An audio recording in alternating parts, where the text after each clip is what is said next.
Presidente, apenas para reforçar e responder a vereadora Sandra, quando eu disse foi demitido, força de expressão, saiu, foi demitido, deixou o cargo, eu não sei qual foi o pretexto. O GZH noticiou que ele deixou o cargo. A senhora afirma que ele foi demitido. Eu usei a expressão foi demitido porque não está mais nesta posição. Pouco importa se ele foi demitido ou saiu. Isso é demonstração de que problemas haviam. Ponto. Essa é a verdade. Sendo demitido, tendo deixado o cargo, é sinal e é indício de que tinham problemas. E talvez este tenha sido o estopim. Agora, eu volto a dizer, nem ao céu, nem ao inferno. Eu acho que a PPP ela é importante.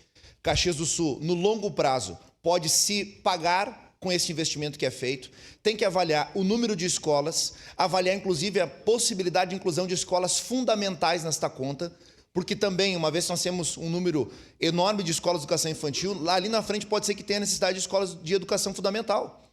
Se a tendência é a transferência, de novo, ouça o que eu estou dizendo, tendência, não estou cantando a pedra, não estou dando informação privilegiada, um passarinho não me contou, estou falando de tendência a nível de Brasil. Antes que alguém diga, né, vereador Caleb afirma, então, tendência de Brasil, tendência do Rio Grande do Sul, com base naquilo que aconteceu em Porto Alegre, é de direcionar séries finais para a rede estadual, vão sobrar vagas na rede municipal, no ensino fundamental. Então também não adianta se precipitar e fazer 5, 10, 15, 20 escolas fundamentais para ter um passivo enorme ali na frente. Porque tão ruim quanto faltar vaga é ter espaço ocioso. Todo mundo vai concordar. Todo mundo sabe o quão ruim é chegar no espaço público, ele está ocioso, depredado, sujo, abandonado, etc. Então, fazer mais escolas não é a solução é sentar e pensar. A tendência populacional, o crescimento vegetativo da população aponta para que lado? Nós estamos crescendo mais que a média, nós estamos crescendo abaixo da média de Brasil. Os números dizem que o Caxias do Sul cresce abaixo da média. Então, tem que ponderar, faltou planejamento, sim.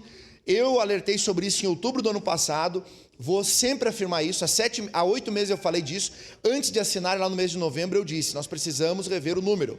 Hoje está se revendo, ainda que existe tempo para se rever. Inclusive, ontem o prefeito Adiló está em Porto Alegre tratando com o Tribunal de Contas do Estado, tratando com o Ministério Público sobre justamente essa questão da PPP Educação. Concluir, envolve Banco Federal Público, envolve a empresa e o município de Caxias do Sul e a gente torce pelo sucesso. Obrigado. Obrigado, vereador Caleb. Em declaração de